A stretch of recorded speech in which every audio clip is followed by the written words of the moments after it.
All right.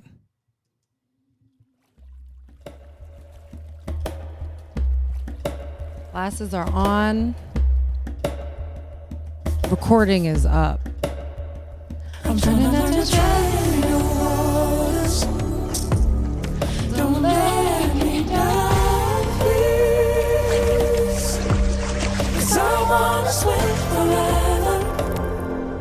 Oh, wow. Surrounded by your love. Woo! Baby, I need you to hold me. Wow, this song, the way that I have, this is Thunderwave, this is Thundercat, new album. This is his song Thunderwave with Willow. Let me just say right here, right now, I'm a damn Willow Smith fan. I'm late on all of everything, you know, because for me, I guess I'm realizing, dang, the way that the fixations go for me, where it's like I'm like on a track where I like know I'm like into something so hardcore for a minute. Like I was so that way with music where I knew everything, and then at some point I said, no, I don't want to know anything new. And for years I was like, I don't want to know anything new. Sorry, I don't care. I don't want to know anything new. And I just went old. Which I don't know why. I was feeling out of place, out of time. This is always a theme. And now it's like inner child healing, I guess, is going down, where I'm like, what if I tap into what is new and what has been going on? And man, am I tapped into what's new and what's been going on. A lot of it's bad. Not all of it is as beautiful as that song. I want to keep listening to it. Instead of talk about the stuff that I feel compelled to talk about on this day. Look at me, I'm already crying. Just kidding. I might cry. I don't know. The way that this has been a crying week for me, crying in times of washing my dishes and thinking of something and crying. And feeling like trying to identify, like, am I crying because happy or crying because sad? And then I'm saying, the binary fails us again. I'm crying for all of the nuances of healing, repair, restoration, reflection. Let's see if there's another word with R that is relevant. Rest, reflection, revolution, realization, remembrance, recalling, re-understanding. Is that a word? Reintroduction, reopening, restructuring. Believe it or not, these are literally all of the things that was going down when I was doing crying and thinking, why is it happening? And then feeling like, wow, me with my body, it's so interesting. Do you ever feel that way? Guys, let's talk about it. It's time to talk about gender-based harm. I've been kind of talking about gender-based harm, I think. I've been trying. I don't know. Sometimes I do these podcasts. I listen to them once when I do the edit. I do the clips. And then I release into the void, because if I think about everything that I said all the time, maybe I'll go nuts. Hopefully I've said things that have been salient and true. I would like to really do so today with a focus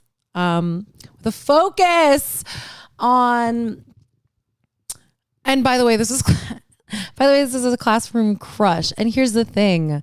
I feel the need to do this because this is actually everything that we're talking about here, right? So much. Hi, I'm Rebecca. This is Classroom Crushes. It's really like a podcast about childhood crushes and stuff, but also it's about, relationships and love and frankly, for me being a woman in this world, we're experiencing it all together, and I have some thoughts. Okay, there's been, and this is just gonna do it's like I have notes, I have things that I'm gonna get to, but bear with me. We're going on a journey, and I will say right here, right now, trigger warning for all sorts of gender and sexual based harm and violence. I'll say trigger warning for, rape, assault, domestic violence, all of those things. And I'm simply, guys, I'm not going to say grape. I know all the reasons that people are saying the grape, and I'm just like, in 20 years, we're going to find out we already know that it's the damn fuck ass FBI. We can't talk about grape when we need to be talking about rape. Yes, I'm going to say that, like, the word is ugly, and it should evoke a feeling. It should evoke a feeling because it's an ugly, very violent act. And you know what I like is grapes. I like grapes, actually. I love green grapes. I love purple grapes. This is not, language is really important. Like, language is really important. And censorship, this, whatever algorithm that, but all I know is when we're buying into the status quo and we're like doing that rule, to me, it's very spooky, scary. So I'm not going to do it. I'm going to say kill, murder, rape, and all of those words, because those are the words. That's what they are. That's what they are. And they should sound hard on the ear. And when we soften it, we're not helping anyone. We're just quieting the harm that exists in very loud ways to the people that it's happening to. Right? Okay. That's a good segue. I also want to say I am interested solely in the preservation of life. I'm interested solely in the ending of rape. I'm interested solely in less harm against women, children, disabled people, every vulnerable community, right? As a basis of my understanding and learning of abolition when it happened to me, right? I was taught the ethos of, centering the most vulnerable in our communities, right? As when you center the needs of the most vulnerable in our communities, we get the needs for everybody. To me, this is uncontroversial. It is absolutely math. You center the Black, Indigenous, trans, disabled person in the community, you get freedom for all. You center their liberation, you get liberation for all, right? I can speak to my experience of gender-based harm, and I am never assuming to speak to anybody else's experience of it. That's all I can do, and that's what I can offer, and that's what I have been pondering for, frankly, months about how to being like, should I do a video? Should I do a fucking reel? I have a lot of thoughts about this, and I have experiences, and I've really been thinking about it. And yeah, I have experiences that feel relevant, that have been on my mind, right?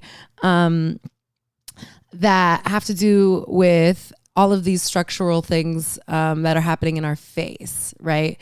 So this is general. That's my big caveat, asterisk, trigger warning, etc. And by the way, I do have my glasses on if you're only listening to the pod. And if you're only listening, thank you for being a real podcast head.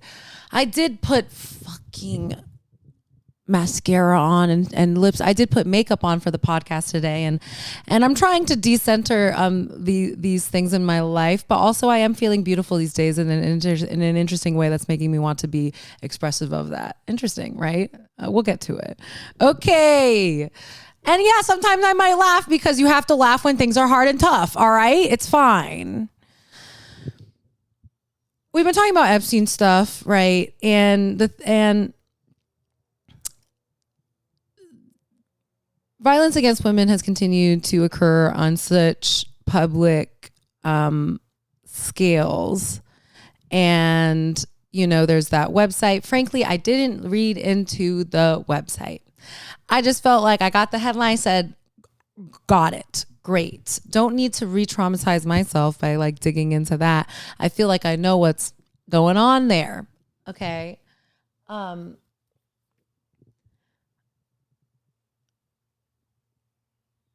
What I feel the need to speak to when it comes to all of this harm that is happening is what I have seen happen in abolitionist communities, like communities of like very, like and even beyond, abolitionist community, whatever, that can be a specific thing. Let's just say even leftist communities, because I think it's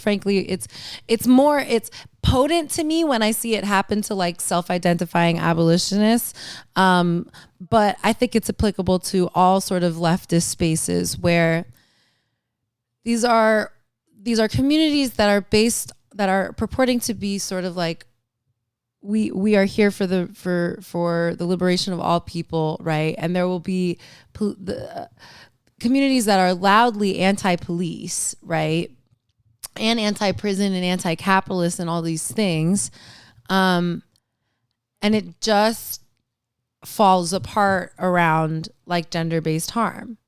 And I say all of this with the acute, and we will get into it, understanding of how sensitive, horrible, awful, life-altering this type of violence is. As someone who has experienced a gradient of that harm perpetrated on me, that has survived that harm in different ways, I know it changes your whole ass brain chemistry. We've talked about it. PTSD down. My whole body, my everything is different after the types of violations that I've experienced to my body, because of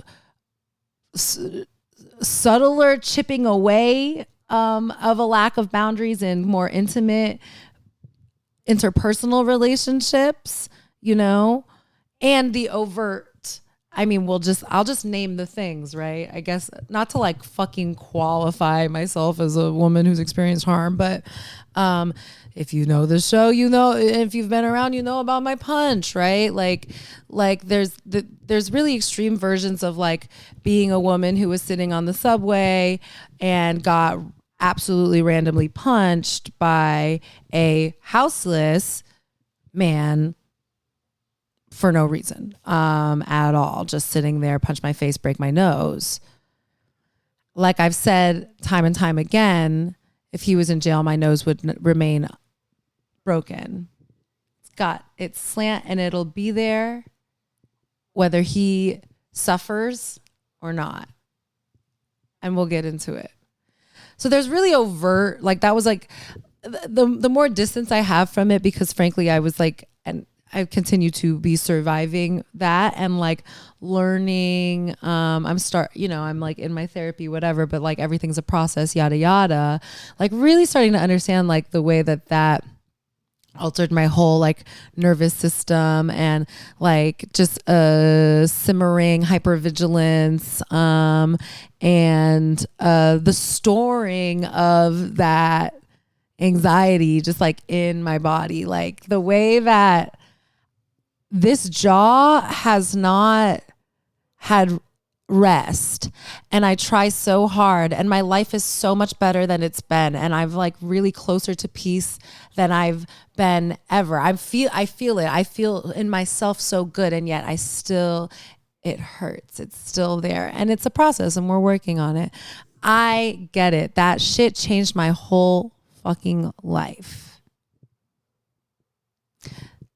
That was an overt version of that. There's other different versions of that, like being in, the abusive relationship that I was in and the degradation of that boundary on my body. Dang, the more that I have put myself out there and have started to like be a woman engaging in sexual relations again, like trying to like re-empower self, like have fun and pleasure. Wow, has that shown me in even more different new ways how small that I became and was forced to become in my relationship, and how scared I am to assert myself. And I say the word assert, and by that I just mean like say anything about what I want or need or don't want or need. Like it's been super revealing to be in dynamics that are healthy, or like, and wanting to be healthy, and knowing like, oh my God, like this is so beyond what I felt like I could ever even be able to do in the relationship that I was in for 3.5 years. Right. Like, and thinking back on just like the sort of daily crossing of the boundary, and the fact that like, yeah, wow, actually no, 100% my body was not respected. And I was, because I think, you give a lot of space, and I like, I myself, as so open to fucking nuance and understanding of context of everything, like give so much space to what could have been going on in that dynamic. But then the more distance you have and the more clearly you see things, you're like, oh, but there were a lot of times I was saying no and stop and baby, please stop. That now I'm remembering, like, yeah, people are supposed to respect that. Like when I say stop, like stop, no, stop. When it comes to like, you're touching my body, you're doing a thing to my body that I don't want you to do. It shouldn't have taken me this long to realize that you're supposed to respect that, especially if we're like, I mean, like no means no means no but give it that do that day. You thought I couldn't recover? Well, look at what that was. Actually, genius art. People aren't podcasting the way that I am when I'm trying to talk about non-consensual touch and sexual stuff. Doing really good. Yeah, no means no across the board. And I think it's a different, I don't even know how to like label it. I don't know. I'm like literally thinking about it all the time. We're reflecting, reminiscing. That's more positive than kind of what I'm doing, but I am recalling, and re-understanding that like no is supposed to also definitely mean no in your closest, most intimate relationships. So relationships, right? Here we are. The thing is, okay, part of some of the reflecting I've been doing has been about the other experiences of sex and non-consent that I've experienced in my life, as I view this overall rape culture. It's not new. Obviously, it's been there this whole time, but like really looking at the structural ways in which it has always been there, and how much in my mind, at least I was set up to understand sex and touch and things as things that happen to me, or desires, sort of things that happen to me if I were so lucky to be chosen that time, Anyway, I've been thinking about this experience I had at my like first job in Chicago when I was like 18 or 19, where basically this guy who was my coworker, he was a few years older than me. I was new to Chicago. I'm trying to make friends. We were like friends on the lawn, working at the fucking coffee shop. And I remember one time I was like about to finish my closing shift, and I got a text from him, and he lived in the neighborhood. He lived close to where we worked. He was like, hey, do you want to come hang out after your shift? And I was like, oh yeah, definitely. Like, oh yay, friends. Like we weren't really flirty vibes. We were like friends vibes. And like his roommate would come in to the coffee shop sometimes, and one of the most fun things that you could do as a barista, at least if you're a girly like me, is like give people free stuff if you want to. Give the friend of the friend free stuff. Like that's the two powers of the barista, is the playlist and the ability to give free stuff to people if you want to. So that had happened before, whatever. I go to his house. I get there. It's like, hey, what's good? I go inside. His roommate's there. He's there. I'm like, oh, cool. Upright bass. That's cool. Or I'm just like, huh, here I am in this nice apartment, blah, blah, blah. my coworker's not there for more than really like 5 minutes before he's like, all right, I gotta go. I gotta go to work. I'm like, wait, what? He's like, yeah, I'm closing tonight. I'm like, what? Wait, what? Like, then why did you? And he's gone. Backpack gone. And then it's just me and his roommate. And his roommate's looking at me in a way, and it's the sort of thing, like, I don't even know how it begins. I'm probably like, oh, whatever. Then he's making out with me, and I remember being so confused, being like, wait, what? Like, and in my mind, like, as he's making out with me and like pulling me onto the couch on top of him, I'm like flashing to like me giving him free coffee. I'm like, was that it? Was it the free coffee? Was that an invitation? Was that me saying that I wanted to have sex with him? Was me talking to my coworker about like boys and dating stuff? And like, was that me telling him that I wanted to have sex with this guy? And he's making out, and he's touching, and it's all the things, and he's hands everywhere, and it's like rough, and I'm like, I'm kind of like, I don't know, like, and he's very much doing like, and I'm so sorry to like any women that are listening.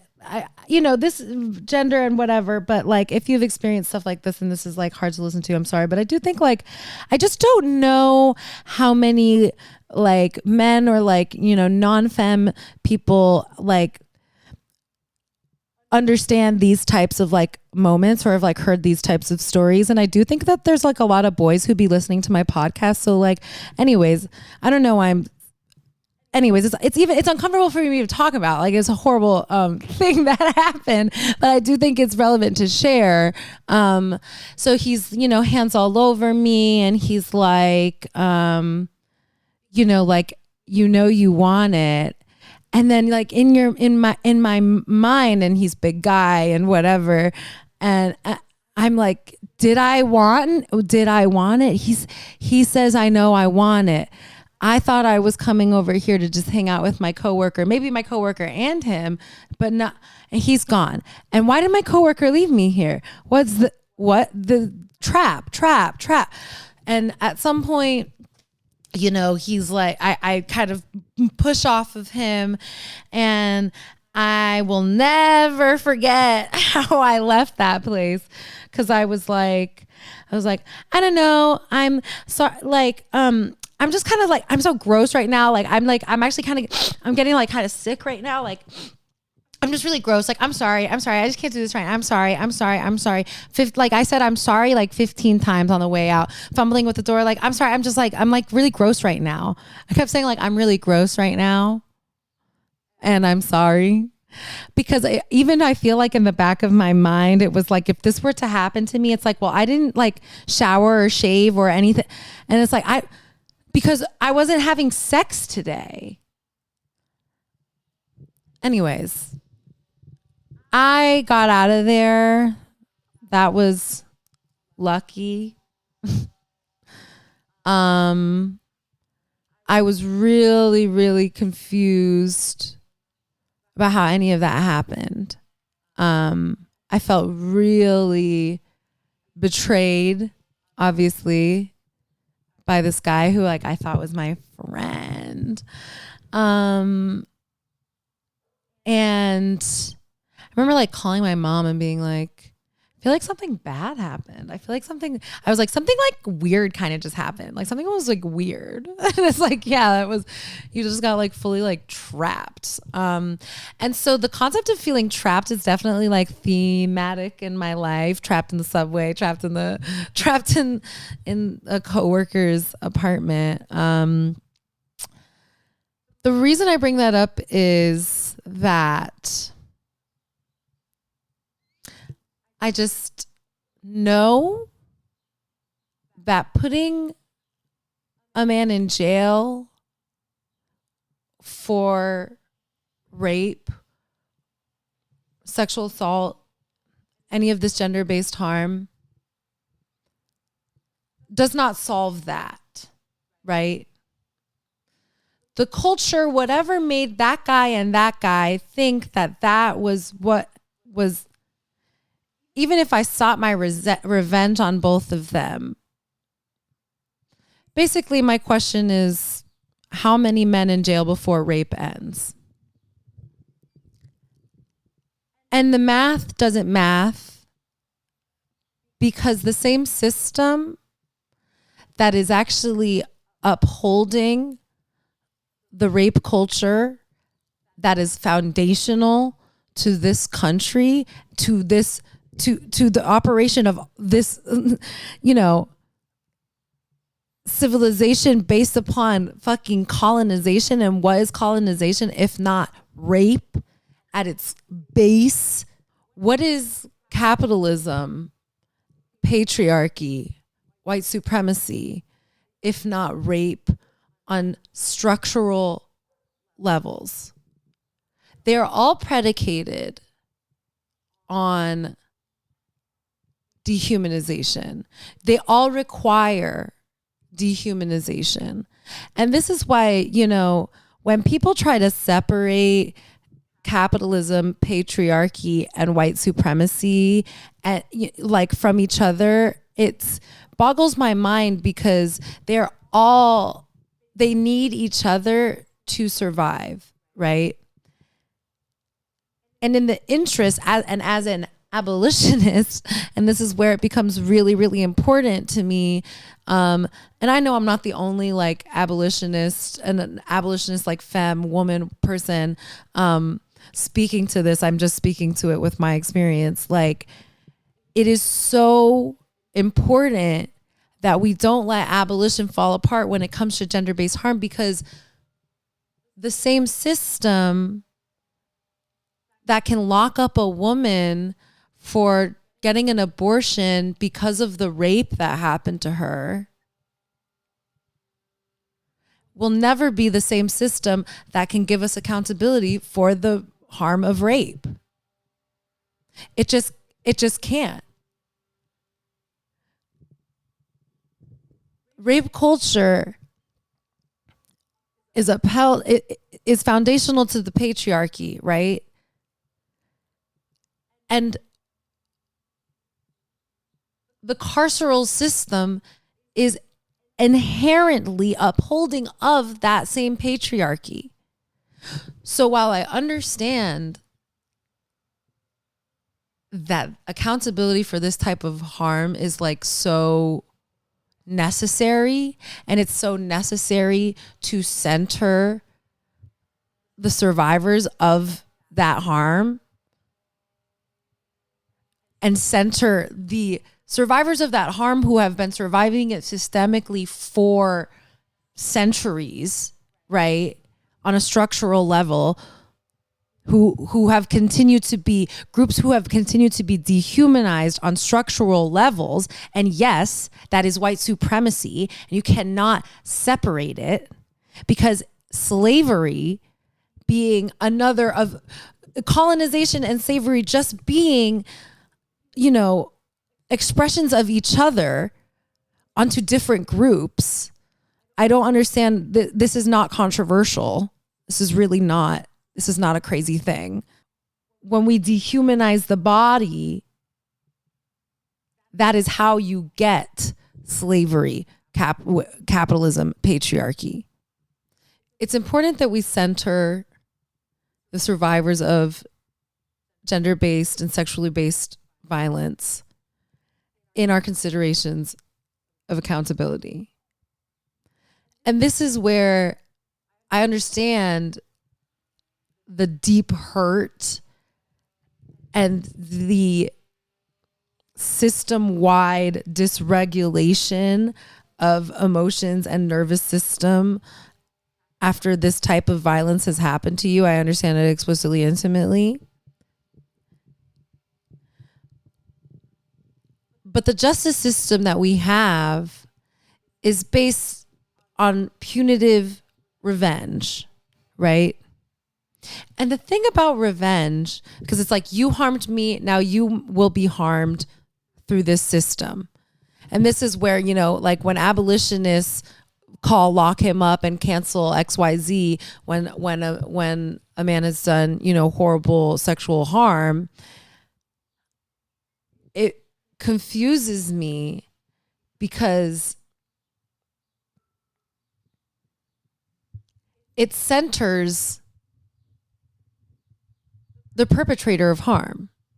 Like, to me, revenge is not repair. Revenge actually centers the perpetrator of harm. It's not actually centering the survivor. Like, no matter what bad things I could wish upon the men who have done bad things to me, I will still be stuck with all of that shit in my body, and I will have spent energy on them, on how to make sure they feel maybe as bad as I felt. And yeah, I mean, prison does that. Prison perpetuates rape, like, in a way that I just, as tough as these conversations are, they tend to actually always, to me, reinforce abolition as the only route to freedom and actually true accountability for harm. Because truly, how many men in jail before rape ends? Like, if crime were to be solved through jail, why wouldn't it have ended yet? Like, I don't understand how you sort of rationalize outside of that. Now, I think that there are a lot of people who agree that prison is not real justice, but the harm against women and children is so outrageous that we don't know where else to put it. We don't know where else to put that feeling. But I think it's so integral that we recenter abolition as the only means for accountability, because frankly, the only way to get less harm against women and children, to get less violence, domestic, interpersonal, sexual violence, is to uproot rape culture itself. How do you uproot rape culture itself? You look at the core of colonization, the core of patriarchy, capitalism, white supremacy. I'm sorry I keep saying it, but it's just true. I can't apologize. It's just true. And when we continue to satiate by throwing people in prison who have done horrible crimes, we continue to avoid the hard question of what does accountability look like outside of this system. But we have to. It's integral. This system is one of the main enforcers of these agendas. Like, abolition requires decolonization of the mind. And what is decolonization of the mind, if not removal of the rape culture from your mind? Like, the moment you become anti-capitalist, you have to be acknowledging, like, truly anti-capitalist, and people throw this shit around about class no war, but class war, blah, blah, blah, blah, blah, all this shit. And listen, I speak to a lot of this as a person who knows a lot of people who are smarter than me, who has, I'm not so fucking book smart. Like, I look at a lot of this as really human. And there's the sort of things that, like, some type of knowledge should just unlock a key for you. And at least it has for me. And I'm just going to keep trying to fucking do it whatever way I can. Right. And to me, like,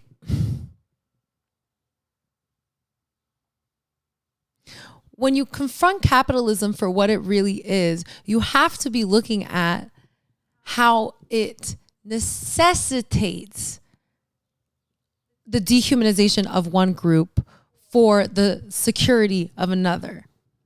This is why you cannot skip white supremacy, because slavery and the genocide of the indigenous, colonization, is the pure... That is what it is. That is what it is.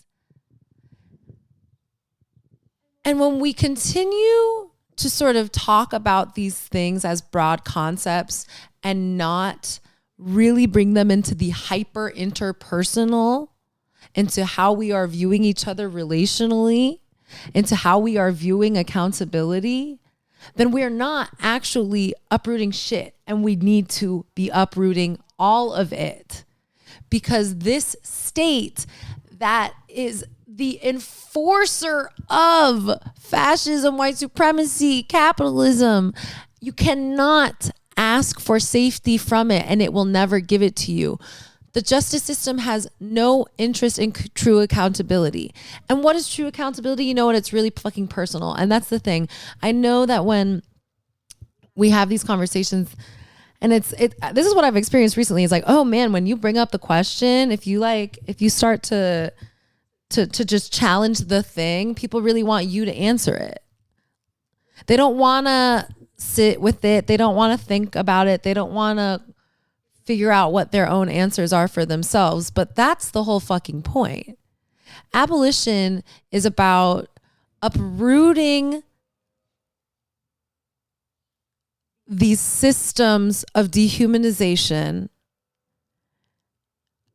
discarding them in place for something that we build together, that centers the most vulnerable in our communities.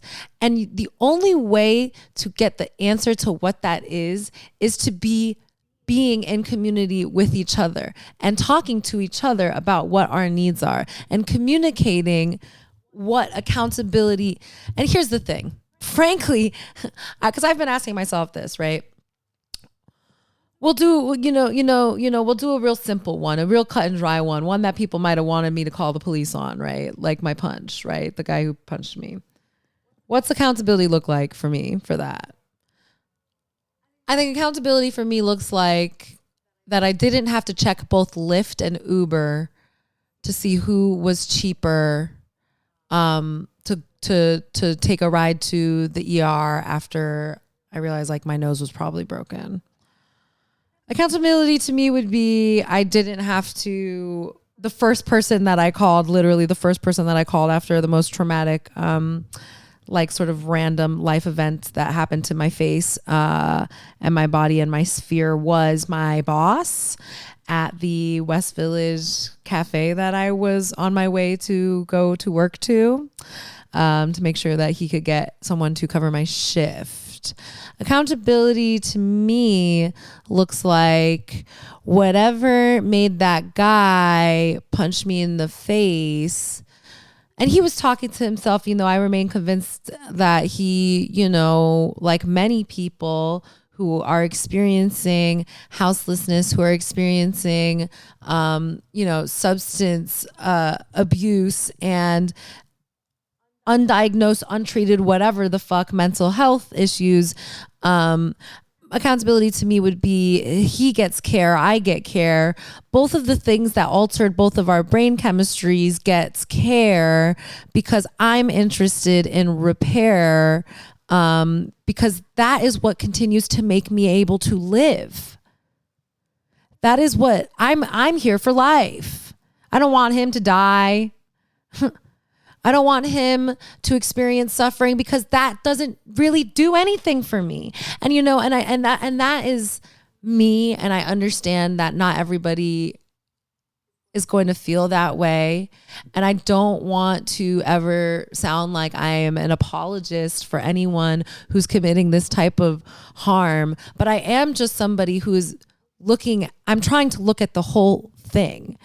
And I know that the more that we delay the understanding of how to be accountable to each other in community, and the more we continue to just flick men into the prison industrial complex, further dehumanizing them to become prison slave laborers, that only reinforces the patriarchy that the rape culture is hinging on. That only continues to allow for a status quo in which my old coworker thinks it was okay to like leave me with his roommate with an expectation to have sex with him. I just know that there's a lot of men in jail right now for sexual crimes and violent crimes against women. And there's a lot of that happening every single day still, all the time. And we can think that it's really fucked that these people, these white men in power who have done this harm on such unimaginable scales, we can think it's really fucked up that they are not behind bars. And I'm not going to take that from you. But we have to also understand that even if we got that, this culture will continue, and it will not be the thing to prevent the harm from happening to the next woman, child, person at all. Yeah. Is there other stuff I wanted to talk about? There's a lot of stuff I wanted to talk about. This has just really been on my mind. I think like decolonization is kind of everything. And once you realize that every structure that's oppressing you is kind of hinging on non-consent, like I think that should change shit for you, you know? Even the way that you experience and heal from harm. Because that's the thing, like I have done nothing but be thinking and trying to feel, trying to tap into my body and listen and respect it, because I definitely want to think my way out of all of the traumas that have happened to my body. And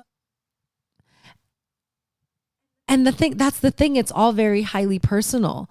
Like, did this harm happen and now I'm being forced to really confront my body and how to reassert agency over it, and experience life and experience pleasure and learn how to set boundaries that make me feel safe and make me feel free. Like, yeah, that sucks. You know what? I never did it before. I'm not thanking all of the harm, but I'm going to say that at least for me, and I think probably a lot of women around my age and probably a lot of women before, because we're young in this. That's the thing we have to understand is whatever wave of fucking, feminism or whatever wave of understanding we are, when it comes to gender-based harm, it's young, because I know that the things my mom grew up with and the rules that she grew up with were fucked, and that the rules that her mom grew up with were fucked. And I know that the rules that I grew up with were fucked.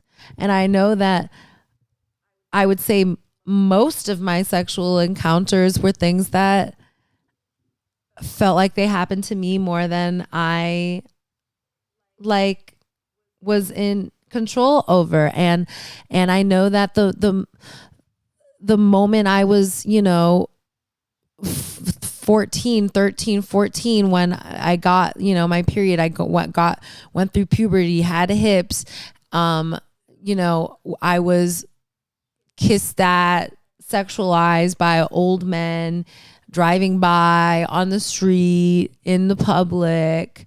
Like, I'm really starting to understand how my own sexuality maybe never was my own. And that was both like cultural, like that was both the culture was telling me what was beautiful and what was desirable and what was allowed and what was bad, and who was kind of a bitch or a tease or a this or a that for allowing what kinds of access and not to your body. And yeah, let's just say it's been really humbling. It's been pretty crazy to think about. But I think it's important. Because to me, it's really showing me how much of a status quo it has and continues to be, this dominance over women and children's bodies that is just structural at this point. Or, I mean, not at this point. It's been structural, right? It's been structural. And the way that we just outsource our outrage when it comes to this kind of violence towards these like sort of big symbolic evils, the rape website, the, you know, recent shootings, like these horrible stories that the media does actually want us to pay attention to in certain ways, right? They want us to see it in certain ways because they want us to feel unsafe. They want us hypervigilant. They want us traumatized, and we are. Hey, that's the thing. Media, don't worry about it. We are already way the fuck ahead of you. But the missing part of those stories is really does end up being the survivors of that harm or the people who didn't survive, right?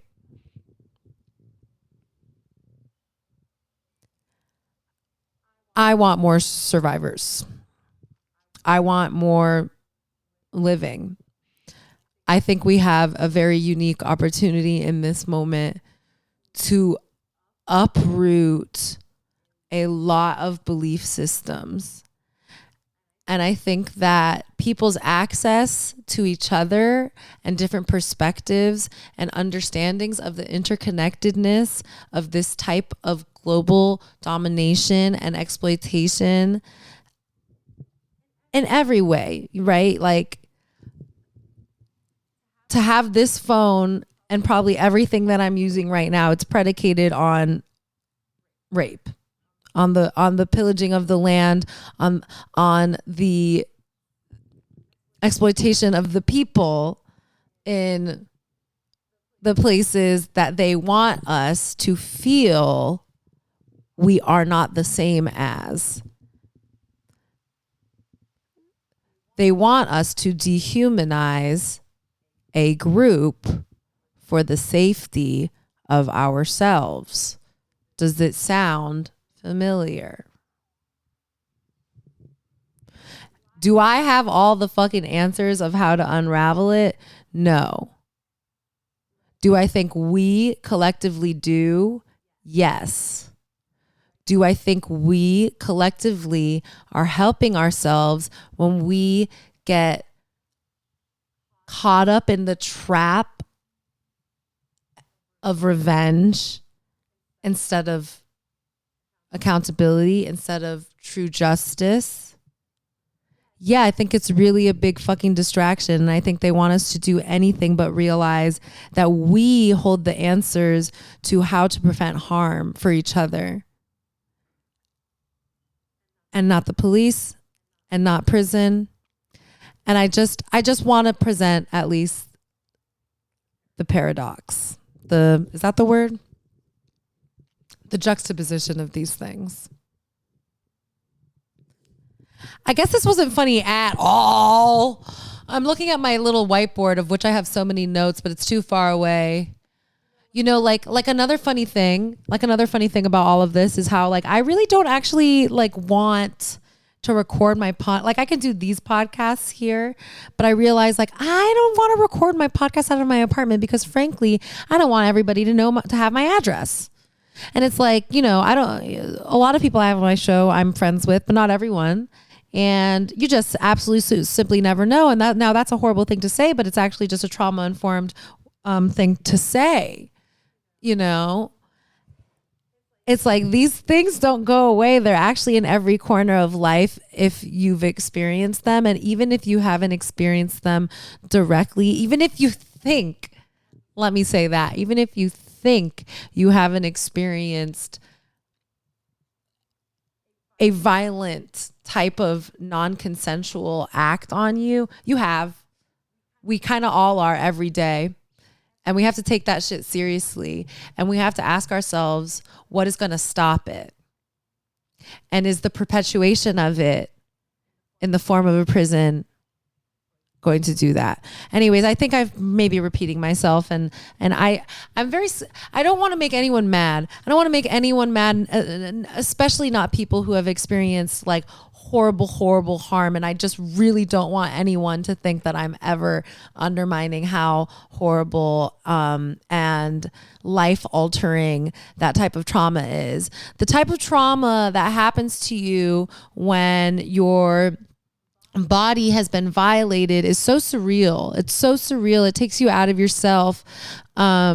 It's crazy to see. You can't see the world different. You can't see the world the same after that's happened to you, I think.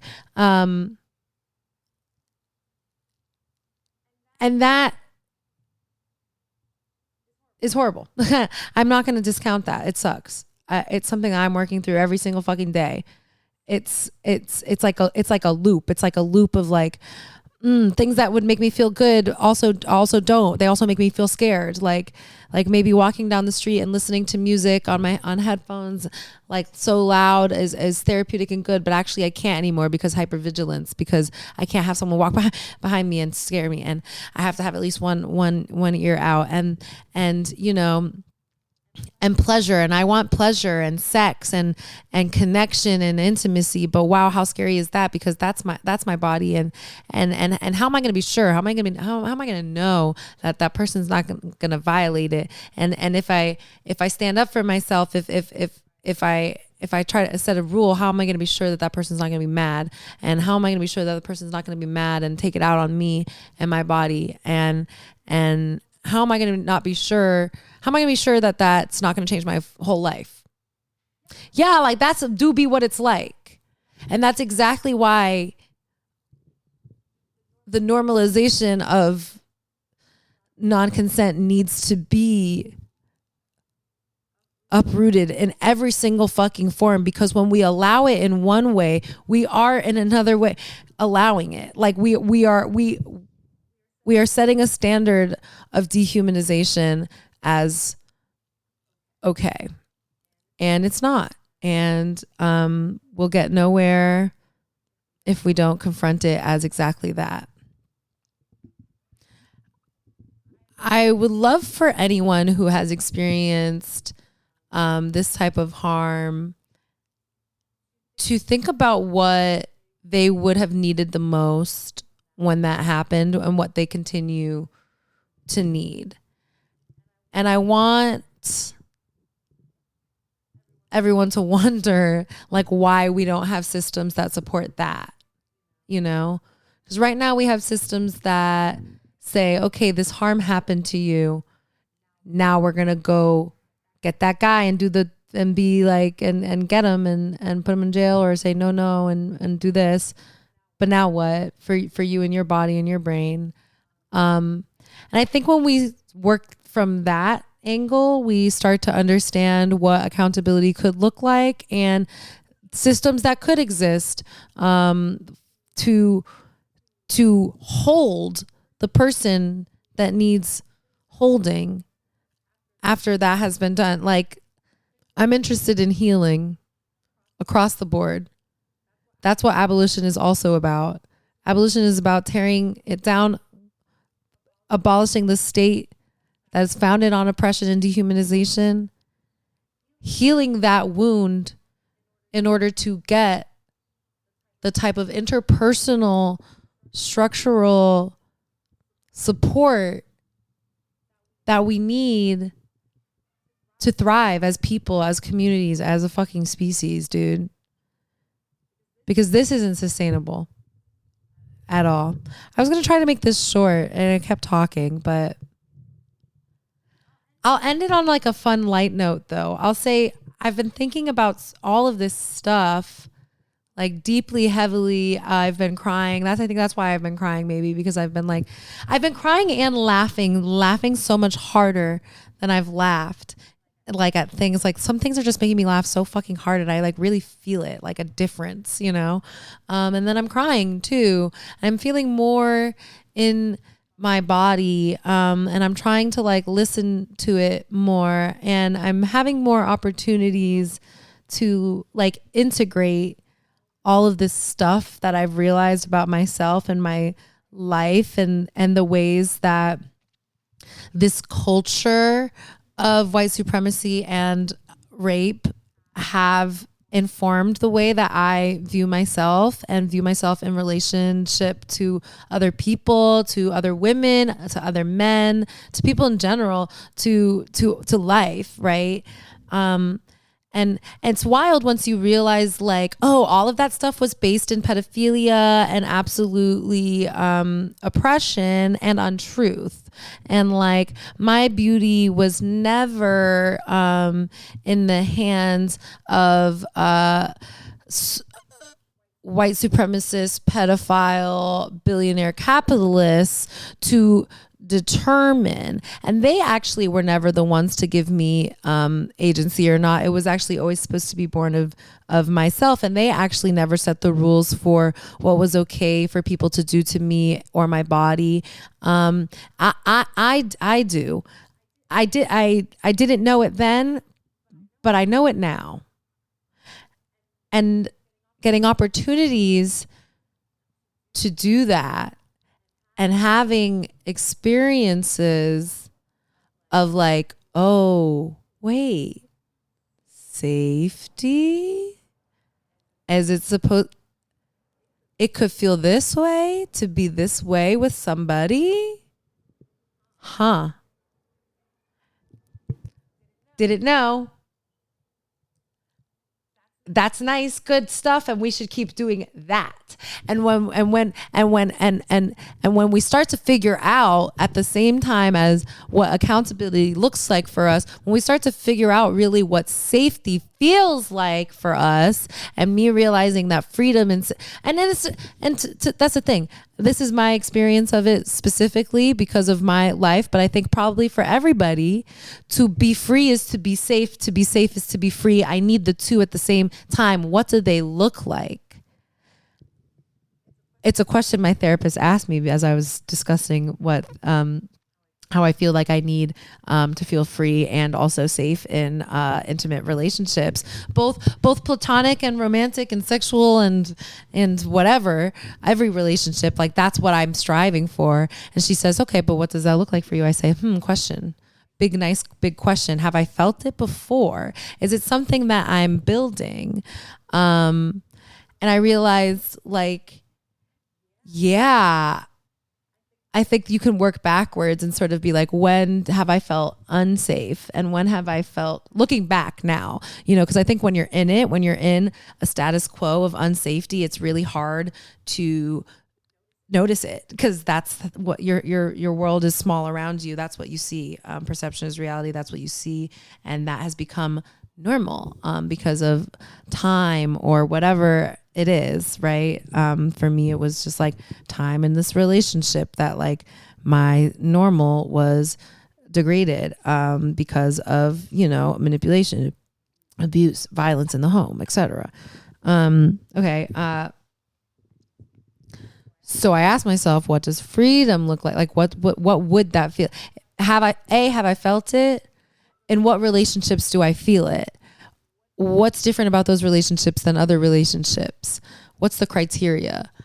For me, at the very least, one of the things that I've realized is for me to feel free, I need to feel safe to be myself and stand up for myself and have conflict with a person in a dynamic without fear of punishment, without fear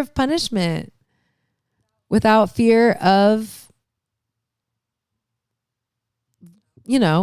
some sort of violent, like some sort of repercussion that makes me feel unsafe. And, I think we all have our line for what that is. Like, I'm a realist. I do not think that, doing abolition equals that, like immediately all the harm is gone, no more conflict, I'm not stupid. I think conflict resolution is the whole fucking point. Conflict resolution, figuring out how to be at odds with each other without making each other unsafe is kind of like the point. And I think we can do it.